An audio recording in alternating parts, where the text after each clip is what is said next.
اس میں کوئی شک نہیں کہ ارطغرل نے دلوں کے تار ہلا دیے ہیں اور اس کی شہرت چہار عالم پھیلی ہوئی ہے۔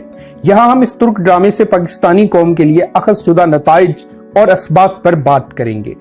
نمبر 1، تاریخ کسی بھی قوم کا اثاثہ ہوتی ہے۔ یہ اس قوم پر ہے کہ وہ اس اثاثے کو کس طرح برتتی ہے۔ جدت پسندوں نے عظمت رفتہ کو تقریباً گالی بنا دیا ہے، لیکن ارطغرل کی مقبولیت نے ثابت کیا ہے کہ عظمت رفتہ کو برتنے کا ڈھنگ ہو تو مستقبل کی راہیں بھی متعین ہو سکتی ہیں۔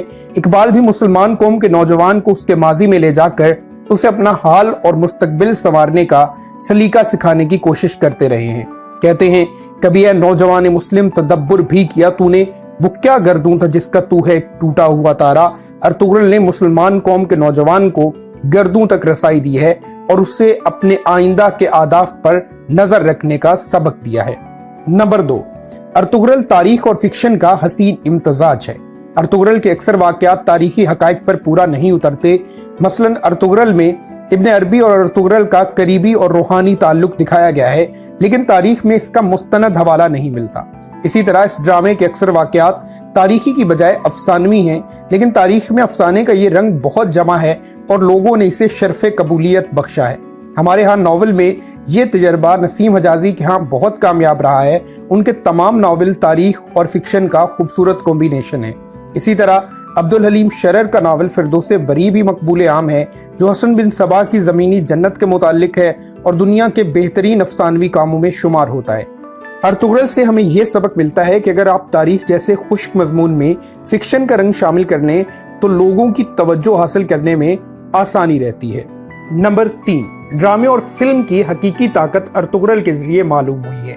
بامقصد پیغام رسانی کے لیے یہ میڈیم کتنا اہم ہے، ارطغرل کی کامیابی اس کا منہ بولتا ثبوت ہے۔ اس میں شک نہیں کہ عام آدمی کتاب بینی سے کوسوں دور ہے۔ ارطغرل نے ثابت کیا ہے کہ اگر آج کے دور میں آپ اپنا پیغام مؤثر انداز میں لوگوں تک پہنچانا چاہتے ہیں تو اس کا ذریعہ ٹی وی، تھیٹر اور سینما ہے۔ اگر آپ کے کردار مضبوط، مکالمے پراثر، کہانی جاندار اور تکنیک شاندار ہو تو کامیابی آپ کے قدم چومے گی اور آپ لوگوں تک اپنا پیغام مؤثر انداز میں پہنچا پائیں گے۔ نمبر 4، ارطغرل پاکستانی ڈراموں کو بھی پیغام ہے کہ اب انہیں ساس بہو کے کلچر سے نکل کر بڑے کینوس کی طرف آنا ہوگا، ورنہ اب نیٹ فلکس اور ایمیزون کی دنیا آباد ہے۔ پاکستانی چینل زیادہ دیر شائقین کو اپنے ساتھ جوڑ کر نہیں رکھ سکیں گے۔ نمبر 5، ارطغرل کی مقبولیت سے یہ سبق بھی ملتا ہے کہ لوگ حقیقی کرداروں پر مبنی ڈراموں اور فلموں سے زیادہ متاثر ہوتے ہیں۔ اگر ہم کسی بھی بڑی شخصیت کا کوئی بامقصد پیغام اور تاریخی حیثیت لوگوں تک پہنچانا چاہتے ہیں تو اس کے لیے بہترین میڈیم ڈرامہ اور فلم ہی ہو سکتا ہے۔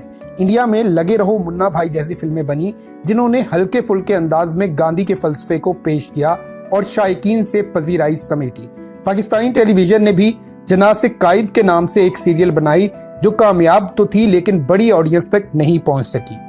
اس حوالے سے شاعر مشرق علامہ محمد اقبال کے فکر اور فلسفے پر کوئی خاص کام دنیا کے کسی بھی حصے میں نہیں ہوا، جبکہ ترکی نے اپنے قومی شاعر یونس ایمرے کے افکار پر ایک ڈرامہ سیریل تخلیق کیا جو ہر حوالے سے کامیاب رہا۔ مرزا غالب کے نام پر ہندوستان میں گلزار صاحب نے ایک کامیاب ڈرامہ بنایا جو آج بھی سراہا جاتا ہے۔ ہمارے ہاں اور بھی بے شمار ہستیاں ہیں جنہیں فراموش کر دیا گیا۔ اگر ہم ان کے بارے میں لوگوں کو آگہی دینا چاہتے ہیں تو ہمیں اسی میڈیم کے ذریعے کام کرنا ہوگا۔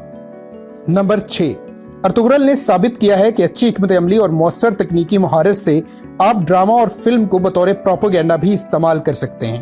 اس سلسلہ میں امریکہ کا ایک خاص کردار رہا ہے۔ کولڈ وار کے زمانے میں امریکہ نے روس مخالف فلمیں بنائیں جس میں روس کو انسان دشمن باور کرانے میں کامیاب رہا۔